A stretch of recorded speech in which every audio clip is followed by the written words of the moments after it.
Bonjour, bienvenue dans cette nouvelle vidéo consacrée à l'actualité aérienne en Asie du dimanche 5 juillet. Le 1er juillet dernier, l'Union européenne a publié une liste de 15 États hors Union européenne dont les voyageurs peuvent se rendre en Europe.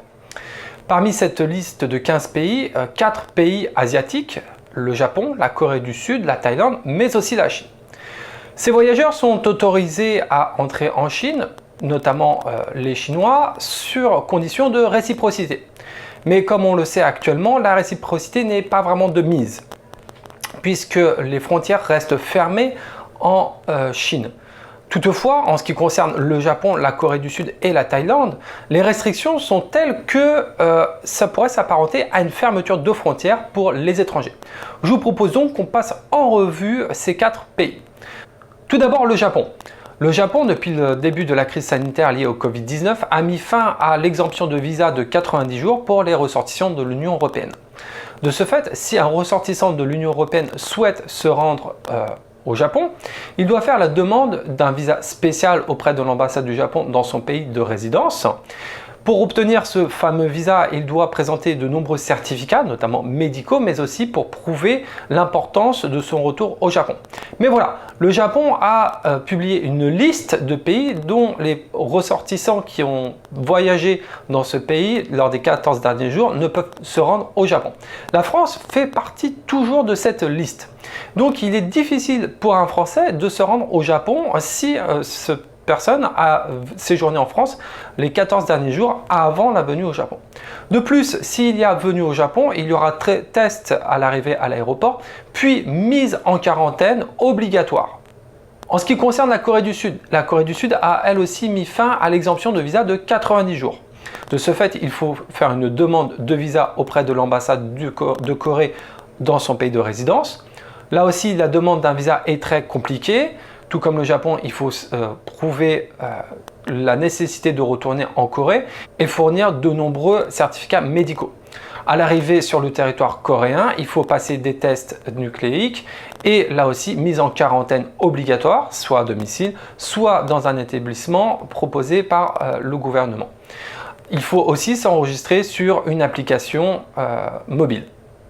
Il faut noter que la Corée du Sud et le Japon ont repris des vols commerciaux vers l'Europe, notamment JAL, ANA et Korean Airlines. En ce qui concerne la Thaïlande est beaucoup plus restrictive que la Corée du Sud et le Japon. En effet, les frontières de la Thaïlande sont toujours fermées. Si vous devez vous rendre en Thaïlande, il faudra fournir plusieurs preuves, notamment des liens familiaux avec la Thaïlande. Et vous devrez faire une demande auprès de l'ambassade de Thaïlande dans votre pays de résidence afin de récupérer un certificat d'entrée. La Thaïlande organise des vols charter pour rapatrier les personnes qui le souhaitent vers la Thaïlande. En effet, les vols commerciaux entre la Thaïlande et les restes du monde ne sont pas actifs. Une fois arrivé sur le sol thaïlandais, vous devez effectuer un test et vous devez faire une quarantaine. Enfin, la Chine, qui est toujours fermée sur le reste du monde, n'autorise l'entrée sur le territoire chinois que à certaines personnes qui bénéficient de la politique du fast track, donc dont notamment toute personne qui a des liens économiques importants avec la Chine. Une fois arrivé sur le territoire chinois, vous faites un test nucléique et vous devez faire une petite quarantaine, sauf si des cas de Covid-19 ont été détectés parmi les passagers et là vous devez faire une quarantaine stricte de 14 jours. Alors, à quand l'ouverture plus large de ces pays?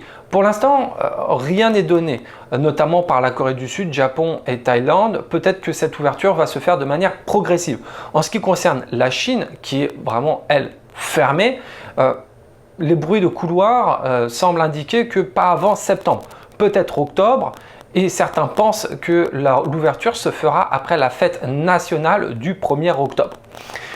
Même s'il y a une ouverture partielle d'ici là, rien n'indique que les rotations aériennes s'en trouveront augmentées. En effet, la Chine, à travers sa politique de la 5-1 Policy de la CAAC, maintient un vol par semaine et ce vers une destination pour chaque compagnie.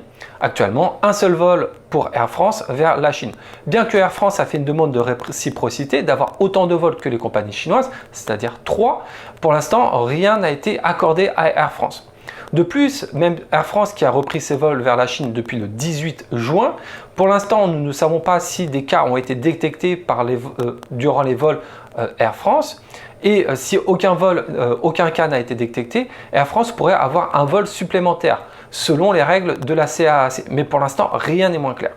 Donc, cette liste de pays étrangers autorisés par l'Union européenne sous rapport de réciprocité n'est au final pas très réciproque. Il va être difficile pour vous d'aller voyager cet été au Japon, en Thaïlande ou en Corée du Sud et encore moins en Chine.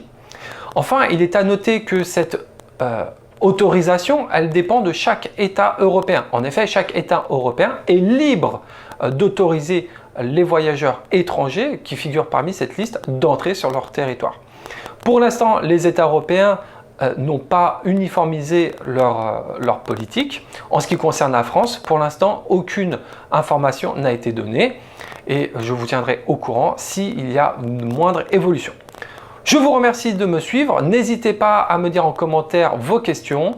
Je vous souhaite une excellente fin de journée et je vous dis à très bientôt pour une vidéo sur l'actualité aérienne en Asie.